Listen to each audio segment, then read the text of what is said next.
Hello there, everybody. Dank the Muffin Man is back today to watch some Boku no Hero episode 8. Right, to all the new people here today, the regular people, right, the two of you, thank you for being here and watching, okay? Right, I want to see what happens to Deku with his arm. I want to see the repercussions and what they plan to do with rescuing Bakugo. How are they going to do it? Right? But Deku's arm right now is my main concern, and if how much of a risk did he take by doing what he did to Muscular, okay? Let's see, okay guys. Let's get right into the anime reaction. There you go. Now the question is here, what will Deku do? From Ida to Midoriya. What? Deku's gonna trying to get the receiver. What's your plan, as a girl?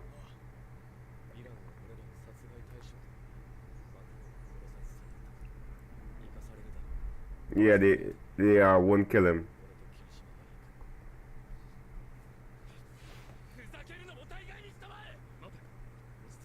Hmm.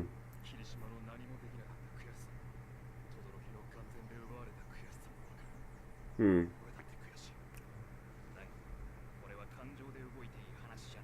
Mm-hmm. He's completely right.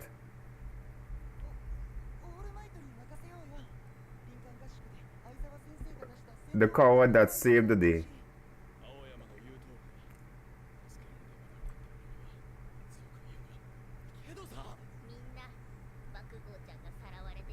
So apparently half the team is going to go and half the team isn't.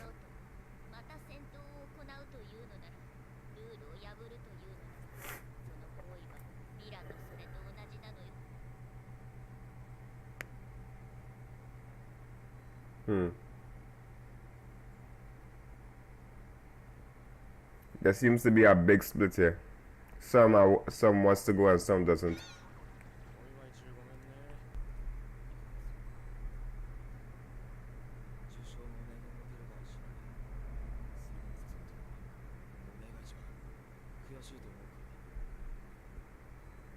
Yep, that's what the title meant. And Ida is going to let him go. He heard that. Really no.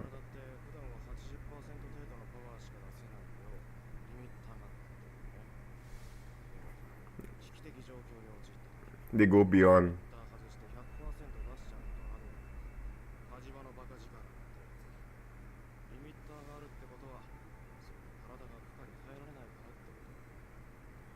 So he went hysterical strength.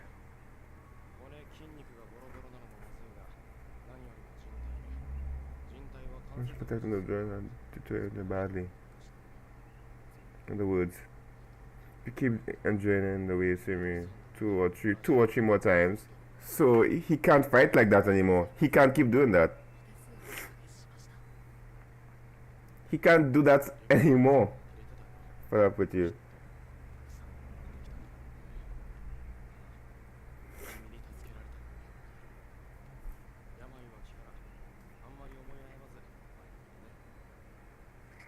So Deku can no longer fight like that. He is gonna mess himself up.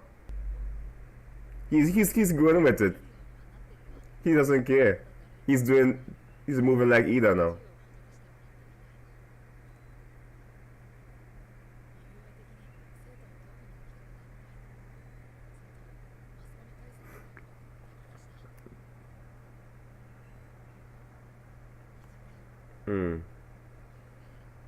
You have to go to UA. Wow. Preparation. Who is that?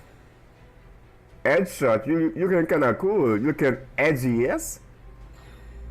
Who is this? Gang Orca. Orca man? Gran Torino? Why are you here for? They're bringing up Gran Torino? Tiger. Dick guy. Mod lady.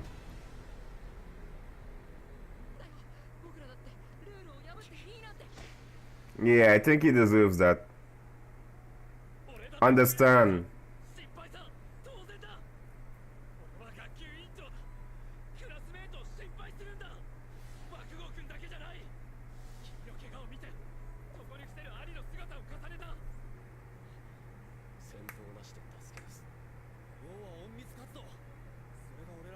There's no way that's gonna work.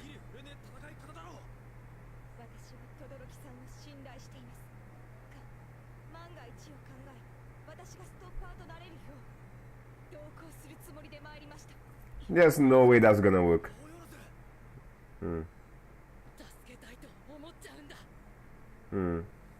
It's not in his nature to sit by and do nothing.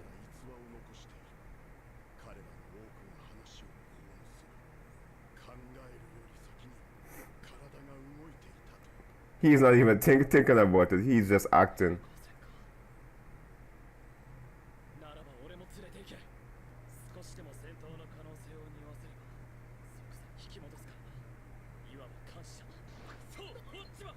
That's not gonna happen.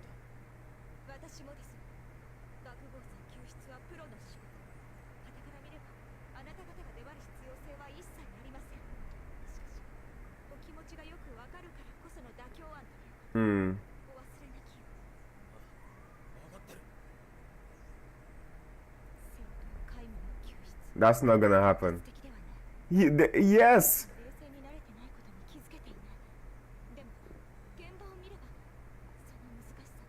How are they gonna go into this without fighting? That's not realistic. Okay. Gonna cross dress. Okay, no. Look at Deku. What the? What the hell is this?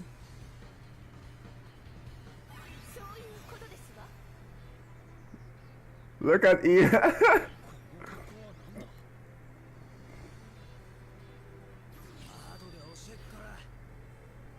Okay. Look at Deku.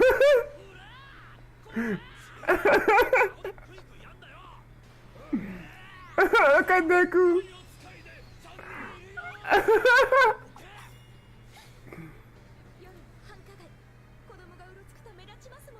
Oh my lord, I have been tears here. Deku.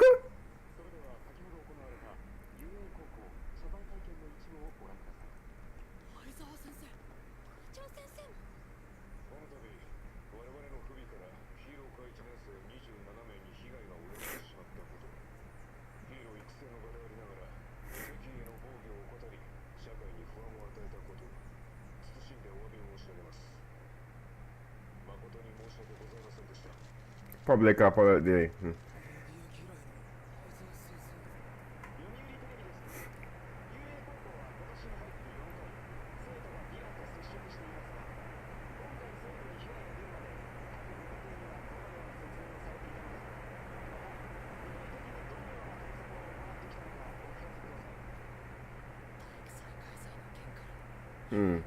You know.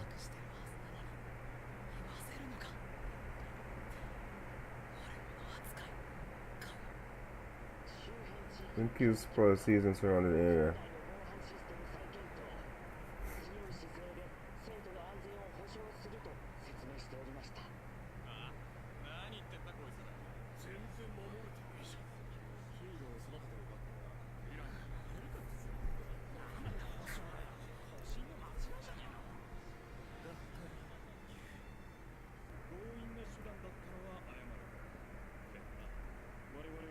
I don't think you guys want to let him go.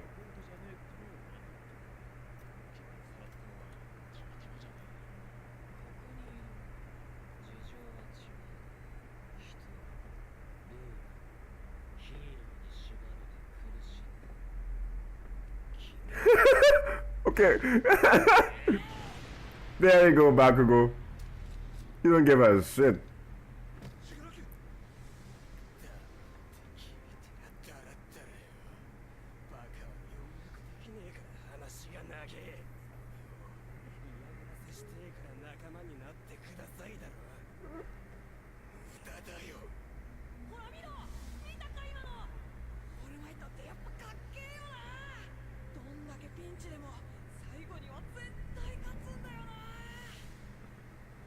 Smiling.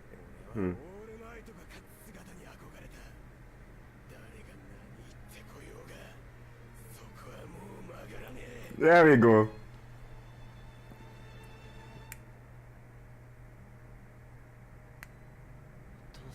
What? What? What the hell was that about? Alright guys, if you guys want to continue to watch me, feel free. But I'm gonna talk about the episode and what I thought. Alright? So thank you for watching. But I have to talk about it. Alright? Those villains think that they could control Bakugo?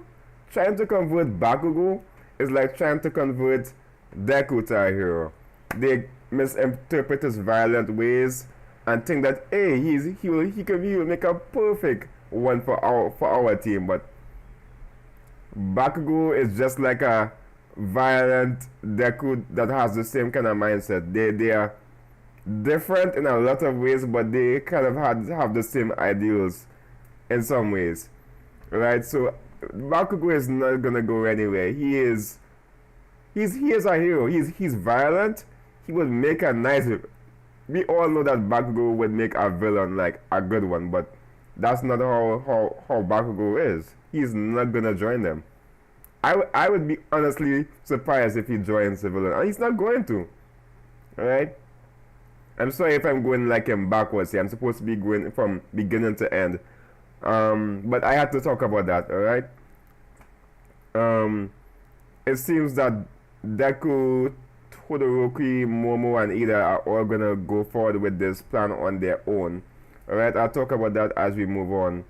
But there seems to be a huge split in the beginning between those who want to obey the rules and trust that the teachers will rescue Bakugo, and the four of them who want to go off on their own. Right? That's a problem. Right?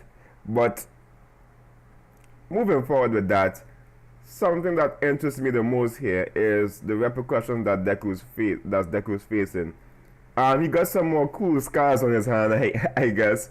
But the real issue is here that the doctor said that he passed his limits because he was in a, like when you're frightened, you can run faster than you normally would if you're not. Or if you're pissed off at somebody, you tend to run a little bit faster, right?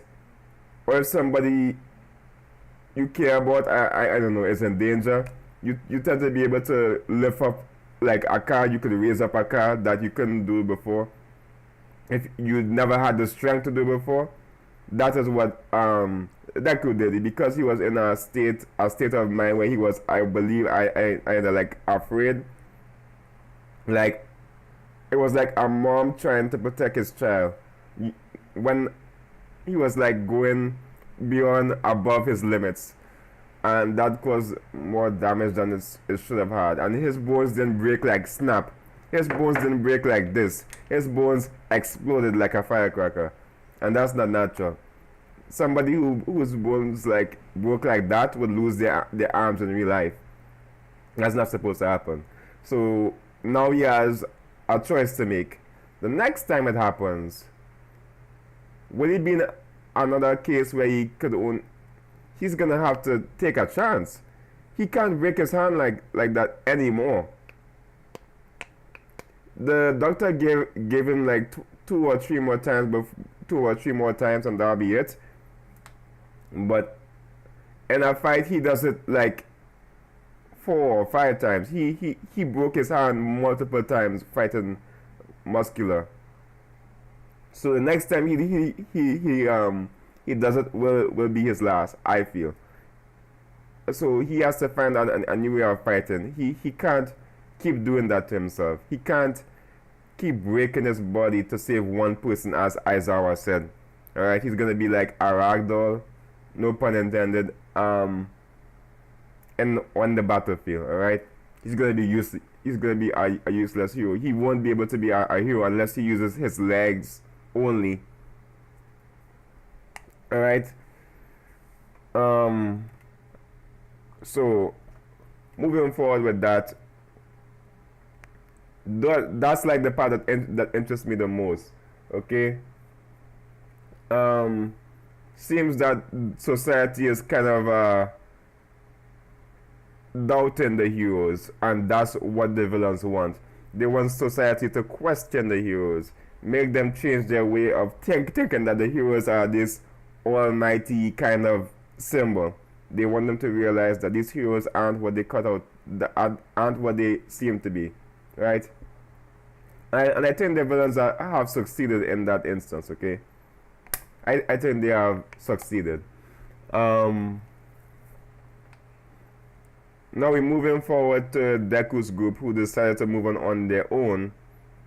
Alright, but according to all Might's words, the essence of a hero is meddling when you don't, when you shouldn't have to, like doing things you don't have to do. That apparently is what makes up a real hero. Apparently, maybe All Might learn that from the person we saw in the opening who's touching his hand. Maybe he learned that from that person, and that's less like a knowledge that's passed down through the ages. Alright? Oh, seeing Deku like that? Like, you see this picture I have up here of Deku? That was so funny, man. To see Deku act like that, like this bad boy, when you know he's not a bad boy. Seeing look at Ida. Ida saying, looking at a woman with a huge rock over there. Look at that. That's not Ida. We all know that's not Ida. Alright, sorry about the rain. It's raining right now, so yeah. If you hear the rain in the background, I apologize for that. Alright. Right, so society is beginning to question the heroes, and that's bound to happen. Alright, it's like how we would question the police in their actions, right? Basically, the society is beginning to question the heroes like we might question a police officer in his actions. Since police officers are kind of like the real world heroes, I guess, and fire officers, but you don't need to be a policeman to be a real hero, but you know what I mean, alright? I'm not too sure if that was a good example, but whatever, I digress. I'm moving on to the last part that I can remember at the moment, because most of the times I go right into it.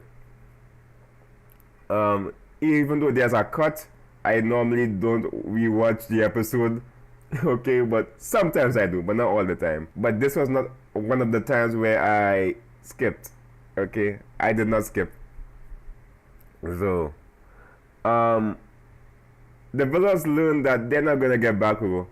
It's a waste of their time, alright? He's not gonna join. That's not Bakugo. He's like Deku. We all know that you can't convince Deku to become a villain. That's not gonna happen. So I feel like they're trying to convince Deku to become a villain here. It's not gonna happen. A waste of time. He's like a villain in some ways, but he's not gonna join them. So a waste of time. As for Hans guy, Shigaraki, he lost his hands again. And the same way in season 1 where he lost his hand and he said, Father, something, I guess we're probably going to get like a backstory. Is that hand like his father's hand maybe? Maybe he disintegrated. I think in season 1 they kind of hinted as like him disintegrating his parents, and all that was left is his father's arm. And whenever or his father's hand, sorry. And whenever he sees it, he remembers, like post-traumatic stress disorder or something. So he's always trying to remember his father. Well, when he's not trying to, but he always remembers his father whenever he sees it. Alright? So he's kind of like, he always has a piece of his father with him because he's kind of sorry for doing that. Maybe he did it by mistake. He didn't intend to disintegrate his parents. Alright? So let's see what goes on next week with that. I wonder if we'll get like more backstory on him and how he became the way he is, and how All For One found him. Alright, so guys, thank you for watching. Okay, to anybody who reached to this point in the video, I'm sorry about the lighting. If the lighting was an issue today, I don't have any special like studio lights inside here. It's just one light I have here, and that's it. Okay. So guys, thank you for watching, and I'll see you real soon next week for episode 9. Goodbye, so long, and farewell. Goodbye.